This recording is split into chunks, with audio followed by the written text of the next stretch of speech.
Vous écoutez Radio Lomé, il est 12h30.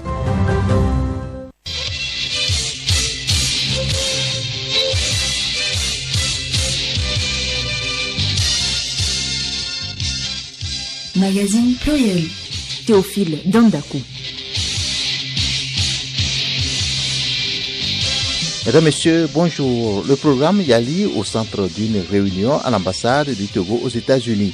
Ce programme, Young African Leader Initiative, accepté par le chef de l'État Faure Esozina Gnassingbé, vise à offrir une occasion unique de développement professionnel et personnel aux jeunes Togolais. Les femmes échangent à Lomé sur leur efficacité au service. Elles se sont donné rendez-vous au ministère de la Sécurité pour définir de nouvelles stratégies. Au Niger, la junte au pouvoir ne cède pas face à la pression internationale. L'ultimatum donné par la CEDEAO prend fin demain dimanche. Deux invités pour ce journal pluriel. D'abord, Madame Katanga Mazalo, elle est directrice générale de l'agence ANADEB, et Dr Yakoua Yobe, médecin-chef de la commune sanitaire du Golfe 1. Les échos du palais, les sports et la revue de presse suivront.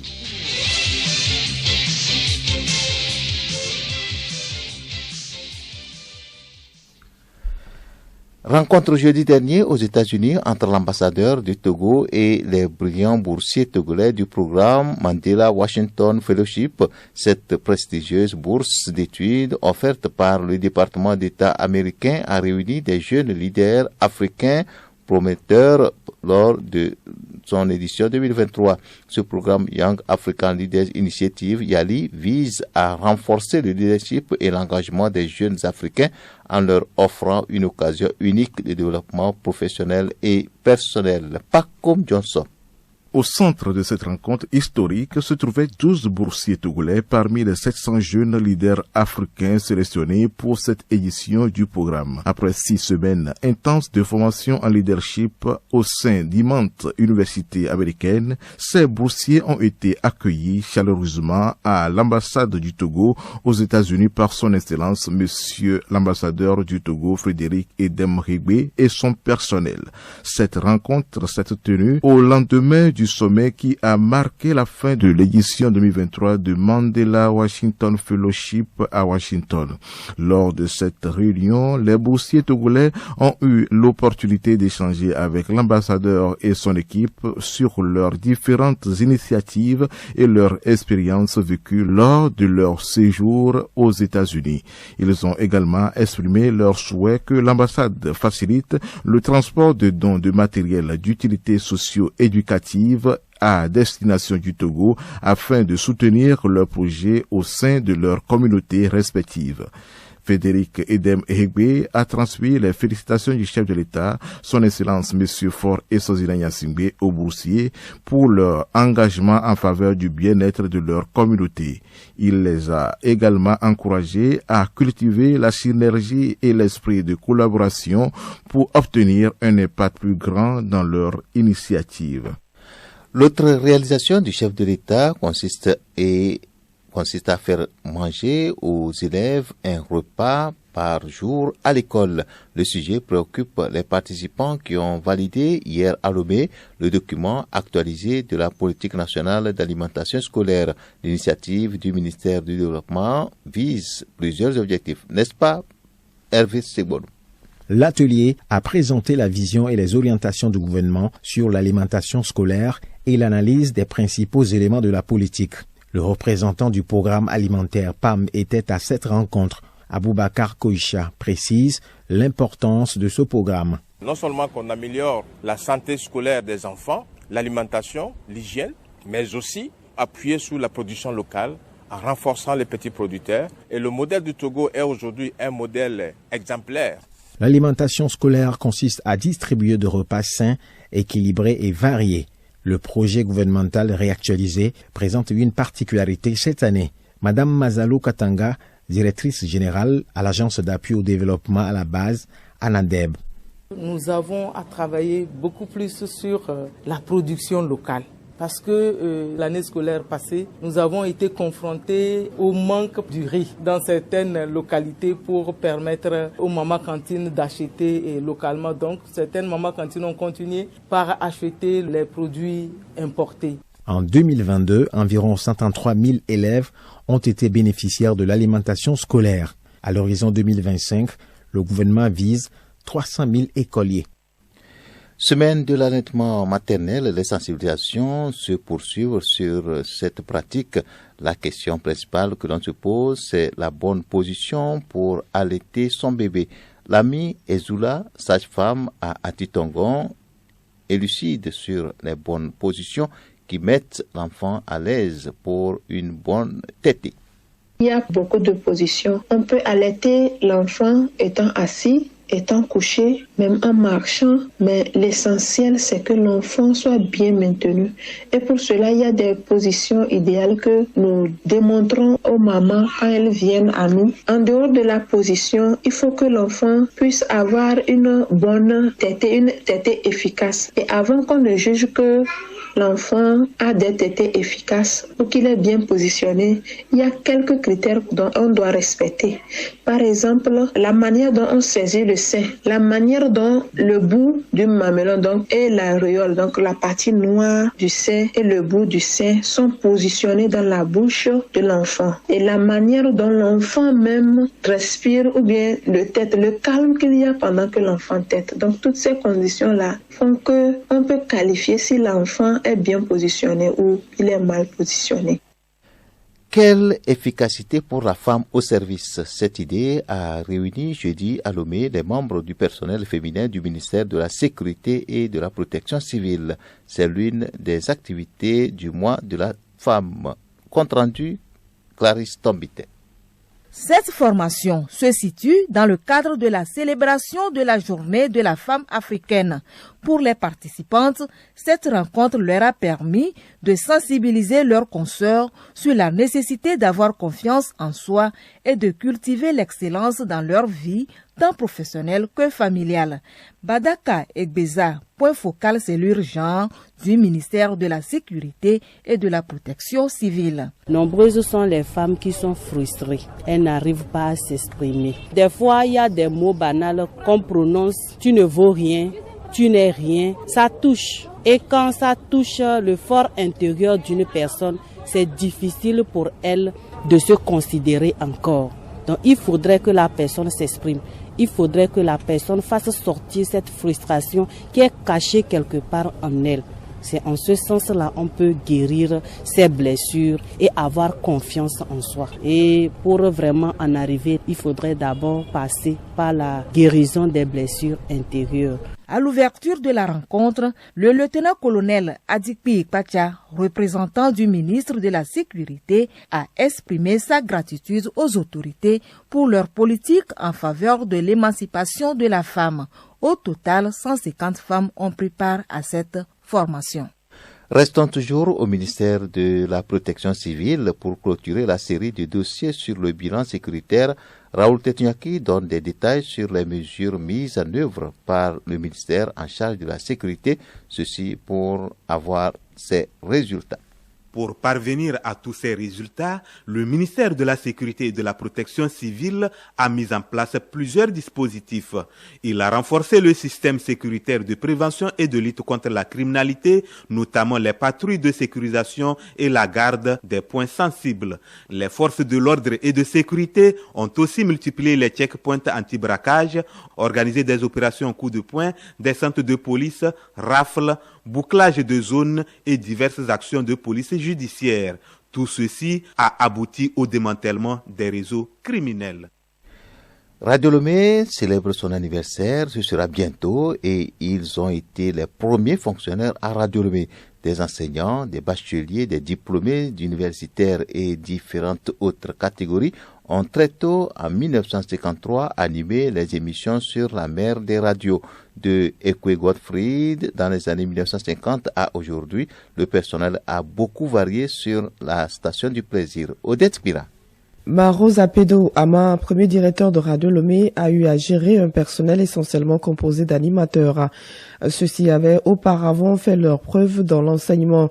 Dans ce premier personnel des années 1950 figure Godfrey Dekoué, devenu ensuite directeur de Radio Lomé de 1958 à 1971.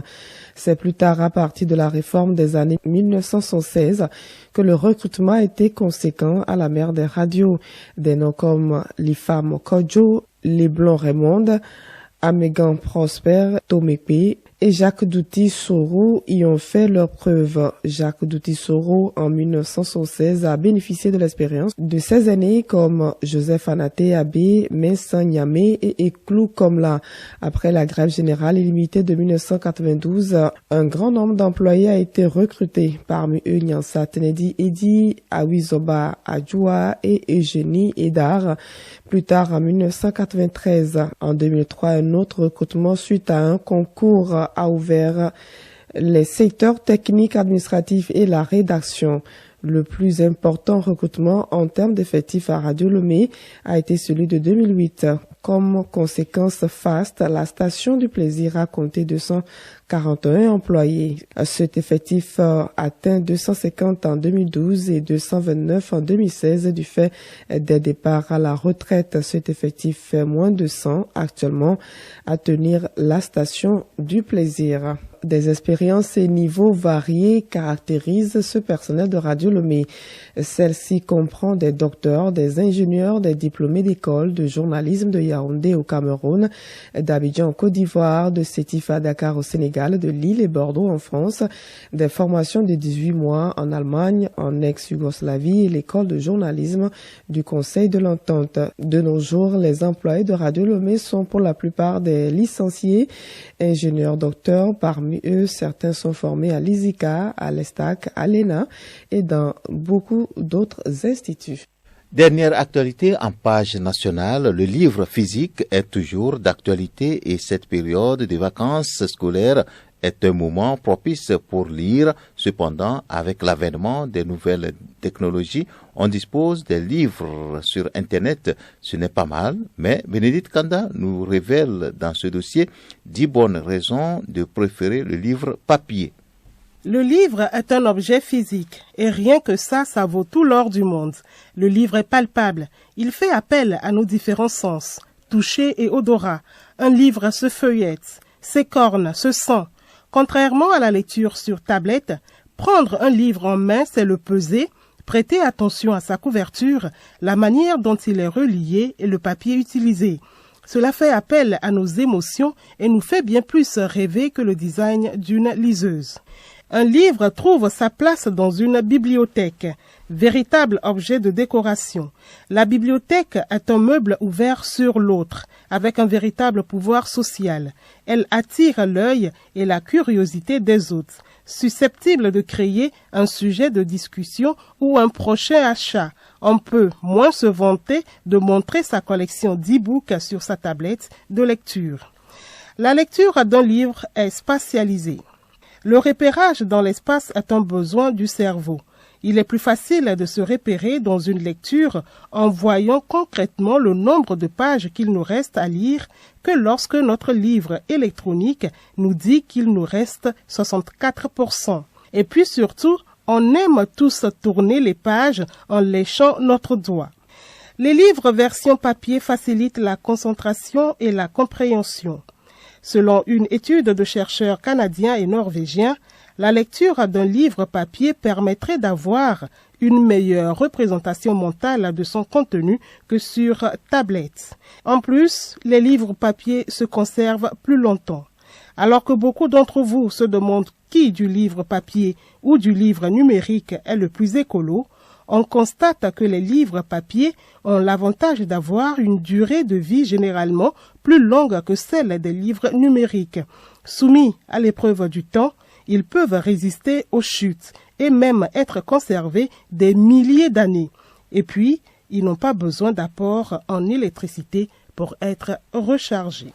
Demain dimanche, Bénédicte Kanda va revenir sur d'autres avantages liés au livre papier. Modification du code électoral validé en commission technique au Sénégal. Le projet doit être entériné aujourd'hui même en assemblée plénière. Ce sont des modifications portant sur des parrainages et sur l'inéligibilité. Ces nouvelles dispositions permettraient aux opposants Karim Wade et Khalifa Sall de se présenter à la présidentielle 2024. Les chefs d'état-major de la CEDEAO ont défini les contours d'une éventuelle intervention militaire au Niger. Ils ont proposé un mandat robuste à donner à la force qui va être engagée en cas d'intervention militaire. Cela inclut l'usage de la force avec des actions offensives autorisées. Cependant, la junte au pouvoir à Niamey ne cède pas face à cette pression internationale. C'est le temps des invités. D'abord, l'Agence nationale d'appui au développement à la base, ANADEB, mène plusieurs activités au profit des personnes vulnérables. Les différents projets de cette agence, les bénéficiaires et les critères de leur sélection font objet d'entretien avec Katanga Mazalou, directrice générale de l'agence ANADEB. Elle s'exprime au micro de Raoul Tetounyaki. Madame Katanga Mazalou, bonjour. Bonjour mon frère. Plusieurs projets, dont celui des filets sociaux, ont été déroulés par votre département en faveur surtout des personnes vulnérables. Dites-nous, c'est quoi un projet de filets sociaux et services de base? Le projet de filets sociaux services de base vise à assurer aux ménages et aux communautés pauvres un meilleur accès aux infrastructures socio-économiques de base. Et aux filets sociaux, vous allez encore me demander pourquoi je dis encore filets sociaux. Oui, filets sociaux. Dans notre cas concret, nous parlons des cantines scolaires, des transferts monétaires, nous parlons des opportunités d'inclusion économique, l'accès aux infrastructures socio-économiques de base, des communautés et des populations pauvres, et puis la fourniture des repas chauds aux écoles les plus défavorisées en termes de réussite ou également en termes de fréquentation des filles, en termes d'incapacité à finir le cycle. Et puis, nous avons les transferts monétaires pour les ménages les plus pauvres. Et puis, les opportunités d'inclusion économique. Quand nous voyons ce que nous avons fait avec le projet d'opportunité d'emploi pour les jeunes vulnérables, le projet EJV, et aujourd'hui aussi dans le projet, la phase additionnelle du projet FSB, nous avons 15 000 ménages qui sont accompagnés de façon plus rapprochée avec un soutien financier pour les aider à sortir définitivement de la pauvreté à travers l'extension d'une activité génératrice de revenus. Quelle est donc la particularité de ce projet par rapport aux autres projets que votre département pilote actuellement? Pendant longtemps, quand on parlait des transferts monétaires, c'était uniquement en milieu rural. La particularité de ce projet, c'est qu'il a pris en compte les ménages pauvres aussi des centres urbains. Et le centre urbain qui a été retenu, c'est le Grand Lomé, avec les préfectures d'Aguenivé et du Golfe. La spécificité également, c'est que c'est de l'argent qu'on donne. Je n'ai pas un autre mot que d'utiliser ça. Parce que c'est de l'argent qu'on remet à des ménages qui sont pauvres et donc qui ne font rien pour le gagner. Ce qui est le contraire, par exemple, sur le projet d'opportunité d'emploi pour les jeunes vulnérables, où c'est des jeunes vulnérables, mais qui recevaient une motivation financière en contrepartie d'un travail qu'ils faisaient pour leur communauté. Mais pour ce qui concerne les transferts monétaires tels que nous le déroulons au Togo, c'est vraiment un soutien sans contrepartie de la part du bénéficiaire. Vous ne faites rien avant de recevoir ces ressources, alors qu'il y a des transferts monétaires qui sont contributifs. C'est aussi ce que nous avons fait sur les EJV. La personne fait quelque chose et en contrepartie, elle reçoit son montant. Ou la personne remplit une condition à travers une prestation d'activité et avant. Mais ici, non. Vous êtes retenu pauvre et puis vous êtes là, aux périodes indiquées, vous recevez de l'argent de l'État. Voilà. L'autre particularité également, les bénéficiaires désignés, c'est-à-dire ceux qui prennent l'argent, sont majoritairement des femmes. Sur 100 ménages, peut-être que c'est à peine 10 ou 20 hommes qui vont recevoir l'argent. Le reste, c'est seulement les femmes. L'autre spécificité, c'est que c'est des paiements digitaux. C'est des transferts par voie électronique, par flouze ou par timoni. Voilà un peu les spécificités que je peux retenir. Et puis l'autre particularité, je l'oubliais, c'est que les projets que nous exécutons du côté de l'ANADEB ici, un projet, un partenaire. Mais le projet de filet socio-service de base a aujourd'hui 2 partenaires qui accompagnent le gouvernement togolais, c'est-à-dire la Banque mondiale et l'Agence française de développement AFD. Vous l'avez effleuré déjà dans votre réponse, mais je voudrais qu'on revienne un peu sur les bénéficiaires. Qui en sont les bénéficiaires et sur quels critères ces derniers ont été retenus? Oui, et pour bénéficier des transferts monétaires, nous avons 2 niveaux de ciblage. Il faut d'abord identifier les communautés les plus pauvres qui doivent bénéficier de l'initiative, puis après identifier les personnes ou les ménages pauvres au sein des communautés pauvres qui sont retenues. Donc, par rapport à l'identification des communautés qui doivent bénéficier de l'intervention, nous sommes partis sur la base du travail qui a été fait par le projet Novici, qui a classé les cantons du Togo suivant leur contribution à la pauvreté du pays. Donc, on est parti de là. Donc, on a retenu pour le milieu rural 100 cantons répartis sur l'ensemble du territoire national. Et maintenant, au niveau de chaque canton, on est passé par un tirage aléatoire pour identifier, parce que d'abord, si on prend un canton A, on se dit que le canton A est pauvre, mais comme on n'a pas suffisamment de ressources pour prendre en compte tous les villages, on a procédé par sélection. Je crois aujourd'hui nous sommes à 1060 villages qui sont bénéficiaires. Et donc, après la sélection des villages, l'approche diffère maintenant du village au quartier urbain. Dans le village, il y a l'INSED qui passe, qui collecte les données au niveau de tous les ménages du village. Puis après, il essaie de classer les villages, c'est-à-dire on va du plus pauvre au moins pauvre. Et donc, dans les villages, c'est 90 ménages qui étaient prévus. Mais après, on a constaté que dans certains villages, il y a moins de 90 ménages. Et le gap qui est retenu là-bas est reversé dans les villages où il y a plus de ménages. Mais en milieu urbain, pour trouver les ménages les plus pauvres, il était question que les gens aillent s'inscrire de façon volontaire. Donc ça a connu plusieurs étapes. Donc il y a eu l'enregistrement volontaire des ménages qui se sentent pauvres.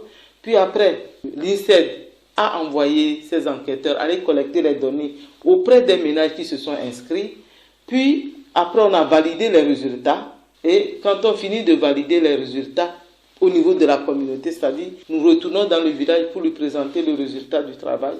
Et après ça, on commence l'autre étape de travail avec les ménages pour avoir la personne qui doit prendre les ressources au nom du ménage et puis les numéros de téléphone. Si la personne qu'on a désignée, le bénéficiaire désigné, a un numéro en son nom, sinon on lui donne une nouvelle SIM pour lui permettre de percevoir l'argent à partir de ce numéro Togocom ou Move Africa. Ça, c'est ce qui concerne l'identification de façon globale, la procédure pour identifier les ménages pauvres. Mais comment on classe, sur quelle base on classe un ménage plus pauvre que l'autre? Nous avons d'abord la taille du ménage. La taille du ménage a été importante dans le classement. Vous rentrez dans un ménage, peut-être qu'il n'y a que 2 chambres, salon, mais vous vous retrouvez avec 10, 15, 20 personnes. C'est un indicateur de pauvreté. Vous rentrez dans un ménage où vous constatez que, par exemple, des petits-enfants qui ont l'âge d'aller à l'école, ils ne vont pas. Donc, on fait attention aux critères d'éducation dans le ménage, l'état de santé, parce que vous pouvez arriver dans une maison et puis vous constatez qu'il y a une personne qui porte un grand handicap qui est dans la maison. Donc, vous sentez que la prise en charge de cette personne tire le ménage vers le bas. Et il y a le niveau de consommation alimentaire. Dans les ménages pauvres, vous pouvez arriver que vous sentez ou vous observez ou bien qu'on vous dise que peut-être qu'il y a 1 jour ou 2 jours, on n'a pas allumé le feu dans la maison. Il y a la caractéristique du logement. Quand vous arrivez dans une famille de personnes aisées, on ne vous le dit pas. Vous voyez, la maison même parle d'elle-même. Il y a l'existence et l'état d'usage de leurs biens durables. Vous rentrez peut-être dans une maison, vous voyez une voiture, papa ou maman vient de garer, est-ce que vous avez besoin de se demander encore? Mais vous arrivez quelque part vous-même, quand vous regardez, vous comprenez. Il n'y a même pas de téléphone, les gens n'ont pas de téléphone, ça aussi il faut le savoir. Il n'y a même pas de radio, il n'y a rien. Donc il y a des choses que vous observez. Et l'accès aux services sociaux de base.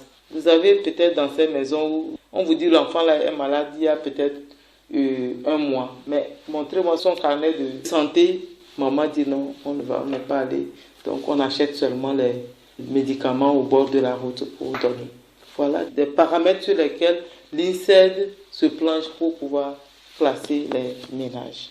Avec le projet Parents, nous avions accompagné 61 317 ménages bénéficiaires qui ont reçu 15 000 francs tous les trimestres pendant 2 ans.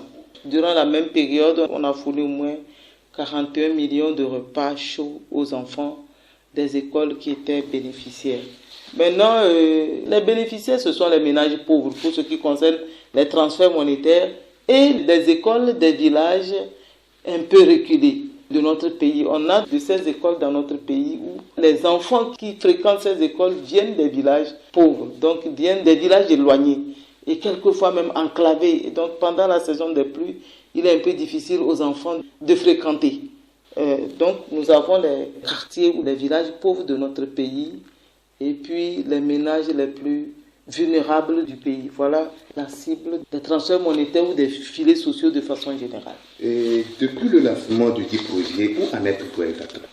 Nous avons fait beaucoup de chemin. Nous avons, depuis 2018, parce que c'est en 2018 que le projet a été lancé, le 6 février 2018 à Yaka, par le chef de l'État lui-même. Et nous sommes arrivés à réaliser la totalité des infrastructures, c'est-à-dire 200 infrastructures dans les 200 communautés qui étaient ciblées. Et comme je le disais, nous avons donné des transferts monétaires, 120 000 ou 125 000 par ailleurs, parce qu'ils ont eu des bonus à 61 317 contre 61 000 qui étaient prévus. Donc, on a pu faire plus que ce qui était indiqué, ce qui était planifié. Et puis, on a donné pendant toute la période 41 761 757 repas chauds aux écoles qui étaient retenues pour bénéficier des cantines scolaires. Parmi les composantes, il y a des sous-composantes dont les transferts monétaires pour soutenir le revenu des ménages pauvres. Sur ce volet transfert, quelle est la situation? Les transferts, je le disais tantôt, sur le projet Parents, nous avons pu donner des allocations à 61 317 ménages. Chacun de ces ménages a pu avoir entre 120 000 et 125 000. Ça dépendait de l'implication des bénéficiaires à un certain nombre d'activités qui étaient constituées beaucoup plus de sensibilisation pour une meilleure utilisation de ces ressources. Ça, c'est sur le projet Parents. Maintenant, sur la phase additionnelle, nous avons comme cible 125 000 ménages, dont 26 250 en milieu urbain. Et aujourd'hui, nous sommes au moins dans une proportion de 61% globalement de ménages qui ont déjà perçu une ou la totalité des tranches. Pour cette phase additionnelle, je veux préciser que ce n'est plus 2 ans, mais c'est 18 mois. Donc, ils ont les 15 000 francs par trimestre, mais fois 6 trimestres. À ce jour, je dirais que nous avons fini, l'enregistrement. On connaît aujourd'hui tous les ménages qui doivent recevoir les transferts monétaires, que ce soit en milieu urbain comme en milieu rural. Tout ce processus est fini. Le paiement est suffisamment avancé. Il est au moins 72% en milieu rural, parce que c'est par là que nous avons commencé. Et le milieu urbain, nous venons de démarrer. Je crois que nous devons être autour de 12%. Donc ça fait qu'on n'est pas suffisamment avancé à ce niveau. Parmi les ménages vulnérables qui reçoivent des aides, certains bénéficient d'une subvention. Qu'est-ce qui explique cette initiative? Vous savez, au même moment où on accompagne les ménages à sortir de la vulnérabilité, on se permet d'entreprendre certaines expérimentations pour voir de quelle manière un ménage, à partir des transferts monétaires, peut sortir définitivement de la pauvreté. Sur le projet Parents, l'accompagnement s'était résumé aux sensibilisations sur des thèmes bien précis, des thèmes relatifs à la santé, à l'hygiène, à l'éducation, au civisme et à l'initiation des activités génératives de revenus. C'était tout simplement des séances de formation ou de sensibilisation à l'endroit de tous les bénéficiaires. Maintenant, sur le projet, avec le financement additionnel, on s'est accordé pour dire oui, on a fait l'expérience avec les sensibilisations, seulement on a vu ce que ça a donné. Est-ce qu'on ne peut pas ajouter à ces sensibilisations des ressources financières en dehors du montant des transferts monétaires, un petit montant pour voir comment le ménage pauvre se comporterait. Donc, en dehors des 90 000 que ces ménages vont recevoir, il y a un montant qui est retenu, qui est fixé pour 15 000 ménages au total, que ce soit en milieu urbain comme en milieu rural, à qui on va faire cet accompagnement-là pour qu'à la fin de ce projet qu'on voit ce que donnent d'abord les ménages qui n'ont pas de ressources, comment ils se comportent, les ménages qui reçoivent des transferts monétaires, comment ils se comportent, les ménages qui reçoivent des transferts avec cet accompagnement, comment ils se comportent. Ceci permettra à l'autorité, à la fin de ces projets, de dire j'opte pour telle ou telle approche.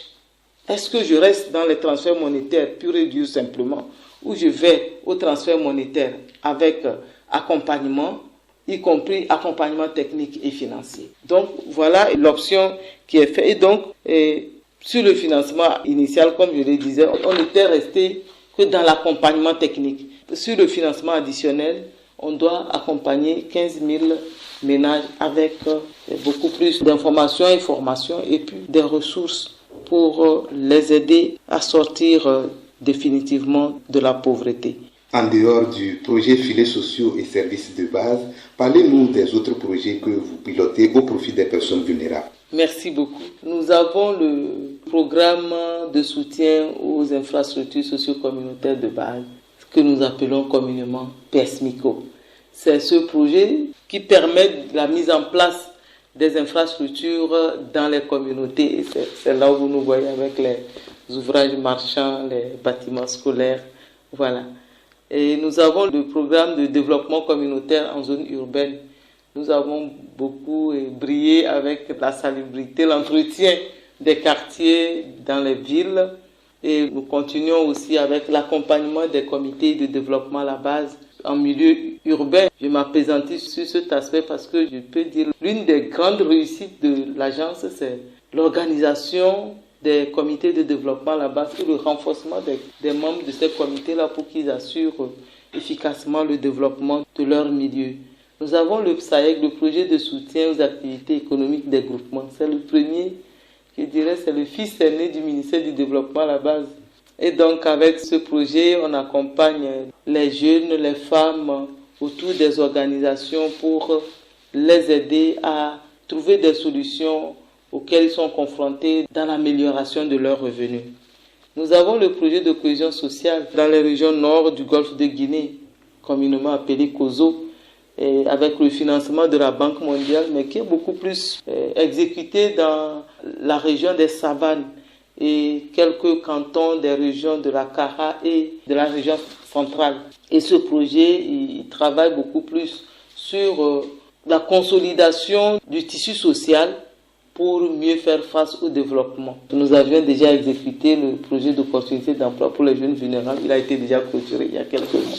Et donc, tous ces projets s'adressent aux populations des villages et des quartiers les plus pauvres de notre pays. Nous sommes presque à la fin de notre entretien.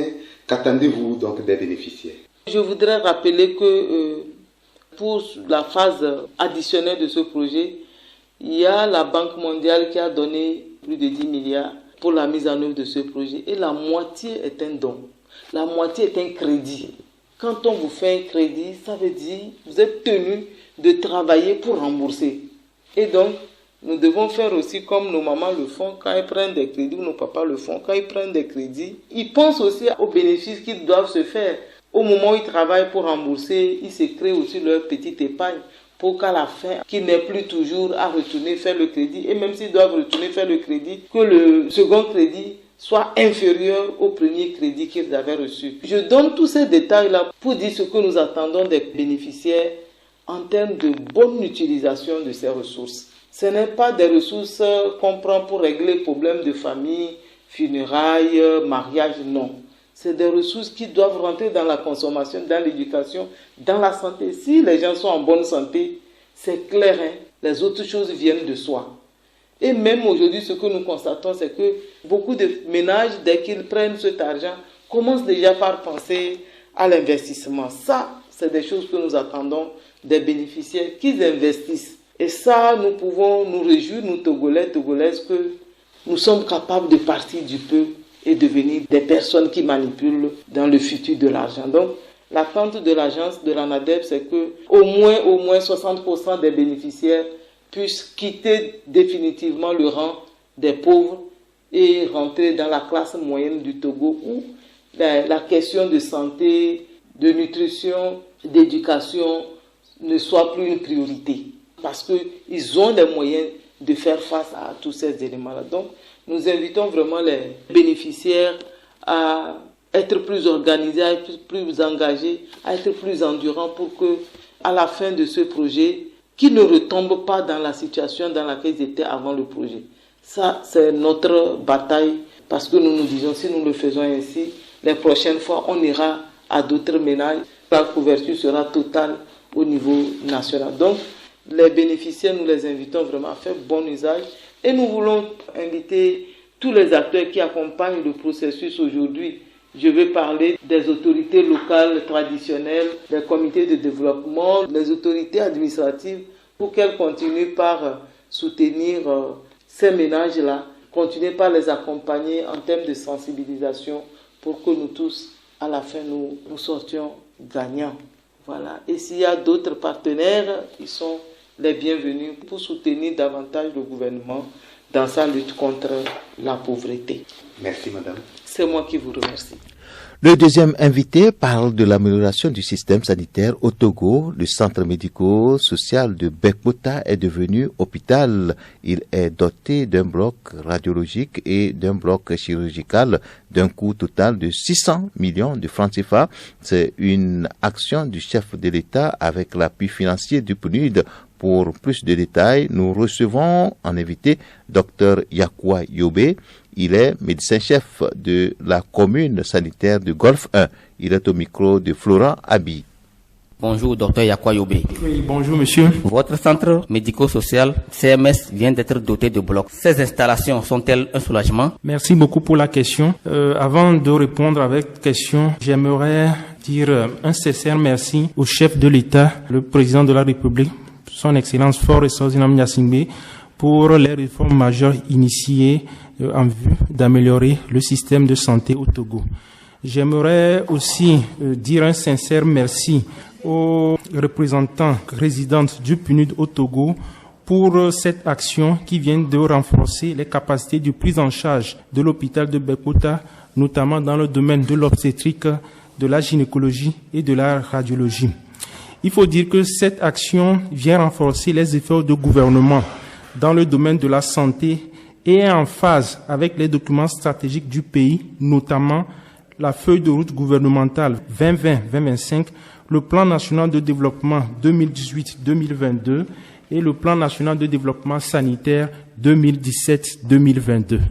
Pour revenir à votre question, il faut dire effectivement que ces installations sont un soulagement pour toute la communauté de Baie. La plupart, effectivement, de nos références se faisaient au niveau de l'hôpital de Baie et au niveau du CHU. Or, effectivement, ces deux centres sont très saturés, ce qui fait que depuis la mise en service du bloc opératoire, que nous ne référons plus les patients vers, effectivement, ces deux centres. De quoi sont composés ces deux blocs? Merci pour la question. Il faut effectivement dire que le PNUD a construit deux blocs opératoires et un service de radiologie.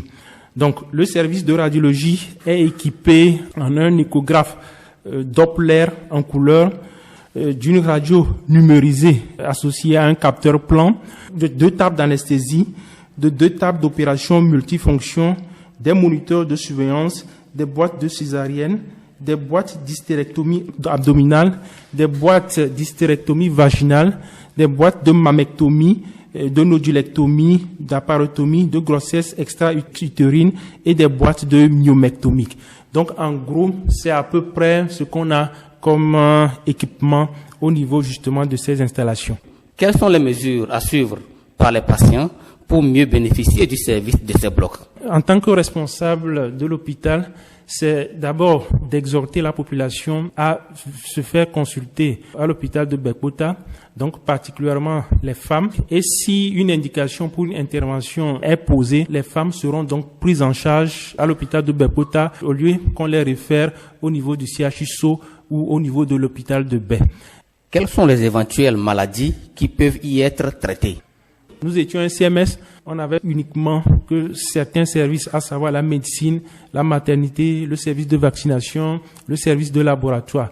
Donc, on n'avait pas encore un bloc opératoire et un service de radiologie. Maintenant que nous avons effectivement un bloc opératoire et un service de radiologie, notre plateau technique, justement, s'est nettement amélioré. Et donc, par ricochet, nous devenons maintenant un hôpital. Par rapport aux éventuelles maladies qui peuvent être traitées, j'aimerais dire que tout ce qui concerne les cas de césarienne sont pris en charge à l'hôpital de Bekota. Les grossesses extra-utérines aussi sont prises en charge à l'hôpital de Bekota. Les myomectomies, donc les femmes qui ont les fibromes, donc ça aussi c'est pris en charge au niveau de l'hôpital de Bekota. Les femmes qui ont des nodules dans les seins, ça aussi c'est pris en charge au niveau de l'hôpital de Bekota. Les cas d'hystérectomie sont pris en charge et aussi les cas de mammectomie sont aussi pris en charge à l'hôpital de Bekota. En gros, c'est pratiquement ce que notre plateau technique offre jusqu'à ce jour. Et il faut dire que le fait qu'on a ces deux blocs opératoires va permettre en tout cas une prise en charge rapide de nos patients. Votre message à la population togolaise en général et riveraine de l'hôpital en particulier? J'aimerais en fait dire à la population riveraine de faire confiance à l'hôpital de Bekota, de venir effectivement de se faire consulter au niveau de notre hôpital. Et il faut dire que nous avons aussi un gynécologue qui a été affecté. La plupart des pathologies que je viens de citer sont prises en charge au niveau justement de notre hôpital. Oui, mais non, est-ce qu'on peut dire que l'hôpital de Bekota est au même niveau que l'hôpital de Baie? De nos jours, on peut effectivement dire que l'hôpital de Bekota est au même niveau que l'hôpital de Baie, sauf que pour le moment, il y a certains services que nous n'avons pas encore. Par exemple, si je prends l'ophtalmo, on n'a pas encore un service d'ophtalmo, mais en dehors de ça, c'est pratiquement le même plateau technique que l'hôpital de Baie. Et en plus, l'ajout que je voulais faire, c'est que nous, ici, on a 2 blocs opératoires qui sont conventionnels. Exhortons la population à venir se faire consulter ici, à venir faire des accouchements ici. Et s'il y a une indication d'une césarienne qui est posée, donc ça sera pris en charge à l'hôpital de Bekota. Si c'est le cas des nodules dans le sein, des fibromes, des hystérectomies à faire, ça sera aussi également pris en charge au niveau de l'hôpital de Bekota. Nous sommes toujours ouverts à tous les appuis des partenaires et de toute bonne volonté visant à l'amélioration du plateau technique du centre médico-social de Bekota et de la qualité aussi des soins. Un sincère merci à son Excellence le Président de la République, au ministre de la Santé pour tout ce qu'ils font pour améliorer notre système de santé. Merci docteur. Je vous en prie. Merci Radio Lomé. Écho du palais à présent, affaire de pédophilie devant la cour d'assises de Kara, l'accusé Eya Benet, 39 ans, repris de justice, est condamné à 10 ans de réclusion criminelle. Retour sur les faits avec Elena Sabi. Le 24 mars 2021, aux environs de 22 heures, Dame Boema, de retour de sa vente de salade, est abordée par sa domestique Félicité. Celle-ci lui révèle qu'en son absence, sa fille Nazifatou est sortie de la maison pour aller puiser de l'eau, accompagnée de sa jeune sœur Amsetou. Comme elle tardait à revenir, elle les a suivis à la fontaine qui est à quelques mètres de la maison. Elle a surpris leur conversation dans laquelle les filles laissent entendre qu'il leur avait été interdit de dire, sinon on allait les frapper. Elle a essayé d'en savoir plus auprès de la petite Nazifatou qui est devenue subitement bizarre. Cette situation l'oblige à se tourner vers Amsetou qui lui révèle spontanément que lorsqu'elles allaient puiser de l'eau, le marmitier Eya Benet les a appelées à traîner de force sa sœur Nazifatou dans son atelier, a enlevé son caleçon et s'est couché sur elle. Après avoir elle-même interrogé ses enfants la même nuit pour être sûre des faits, Dame Boema, mère de la victime, dépose plainte au commissariat de police de la ville de Saint-Cassé. C'est ainsi que Eya Benet est appréhendée. devant la cour d'assises de Kara lors de l'audience du 7 février 2023, l'accusé Yabanais est déclaré coupable et condamné à 10 ans de réclusion criminelle et 25 millions de francs CFA d'amende. À samedi prochain pour une autre affaire. Les sports mondial 2023 de football féminin, 8e de finale, l'Afrique du Sud va se mesurer aux Pays-Bas demain dimanche. C'est l'une des affiches de ces 8e de finale. La Suède sera l'hôte des États-Unis. Lundi, le Nigeria joue l'Angleterre et l'Australie affrontent le Danemark. Déjà ce matin, l'Espagne s'est qualifiée pour les quarts de finale en balayant son adversaire, la Suisse, par 5-0. Le Japon a rejoint l'Espagne en quart de finale en s'imposant 3-1 contre la Norvège. Revue de presse, entre autres sujets traités dans les colonnes des journaux parus cette semaine, figure l'opération Feu tricolore pour le renforcement de la sécurité routière au Togo et le putsch intervenu au Niger, des sujets que Yao Kabake aborde dans cette revue de presse. Nouvelle mesure de Yark Damkhan pour sécuriser davantage la circulation sur les routes togolaises. C'est l'opération dite Feu tricolore, une décision qui fait écrire au journal La Lanterne que Yark remet les pendules à l'heure, rappelant les lourdes amendes prévues, conduisant même à la saisie des engins. Les motocyclistes qui roulent sans les rétroviseurs seront sanctionnés, rappelle toujours l'hebdomadaire, qui souligne que personne ne sera épargné par cette opération, faisant allusion à certains agents des forces de défense et de sécurité qui violent allègrement les feux tricolores. Donc, écrit le confrère La Lanterne, citant toujours le ministre de la Sécurité, tout militaire qui sera pris pour avoir violé un feu tricolore sera traité conformément à la loi en vigueur, ou encore tout militaire qui sera signalé pour avoir tenté d'intimider ou de refuser d'obtempérer fera l'objet d'une sanction disciplinaire rigoureuse. Au journal Le Libéral de titrer à propos, à sa une, sécurité routière, des mesures drastiques pour limiter les accidents, indiquant la moyenne de 2 morts, 26 blessés et 18 accidents par jour. Pour le compte du premier semestre de l'année en cours, l'hebdomadaire Le Libéral en déduit que la situation de la sécurité routière du pays reste préoccupante, malgré les multiples actions de sensibilisation et d'autres initiatives visant à amener les usagers de la route à une prise de conscience et à une stricte application du code de la route, relève le journal Hebdo. Certains citoyens affichent encore une certaine irresponsabilité dans le respect des normes liées à la sécurité routière.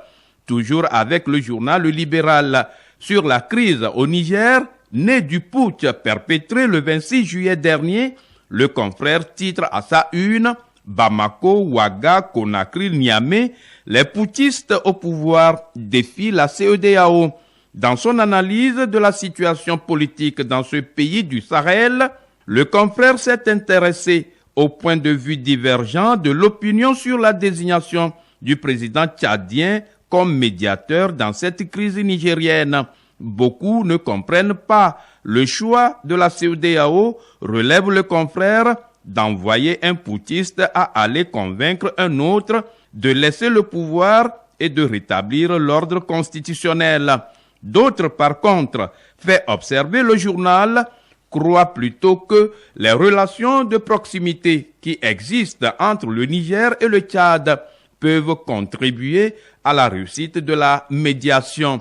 Au journal de préciser que, confronté à une transition politique difficile, à la guerre au Soudan à l'est et à l'instabilité de la Libye au nord, le Tchad a tout intérêt à travailler pour un dénouement heureux de cette crise au Niger.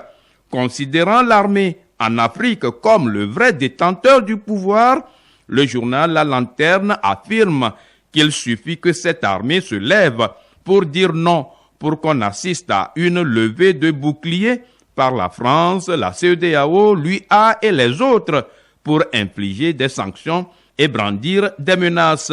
Le Mali, poursuit le confrère, a démontré que ces sanctions peuvent être transcendées pourvu qu'on gère les affaires publiques dans la transparence et conformément aux principes de gestion universellement admis. Une parenthèse dans cette revue de presse, c'est par rapport aux dernières mesures prises au ministère de l'Éducation par le ministre Kokoroko, une démarche sur laquelle le bi-hebdomadaire L'Union pour la Patrie, dans sa parution 1671, titre « Poursuite de l'opération propre dans l'éducation », renvoie pour malversation financière et plus de fantaisie vestimentaire à la rentrée. Des décisions sur lesquelles le confrère L'Union pour la Patrie est d'accord en affirmant que Dodi Komla Kokoroko reste imperturbable dans le choix d'assainir le milieu du secteur éducatif togolais. Cette semaine, indique le bi-hebdomadaire, 2 mesures viennent encore de l'identifier. Concernant la première mesure, le journal martèle que point n'est besoin de rechercher quelque clarté que ce soit, les malversations financières étant simplement un détournement d'argent ou de fonds commis par un employé dans l'exercice de sa charge ou de ses fonctions. Et c'est ce qui est reproché au sieur Kolani Dambé. Parlant de la seconde mesure, le confrère estime que c'est un message aux élèves qui appelle au contrôle des parents et des chefs d'établissement scolaire, tant du public que du privé. Au journal d'émettre le souhait de voir l'intransigeance reconnue au ministre Kokoroko aider à ramener la discipline dans le domaine de l'éducation.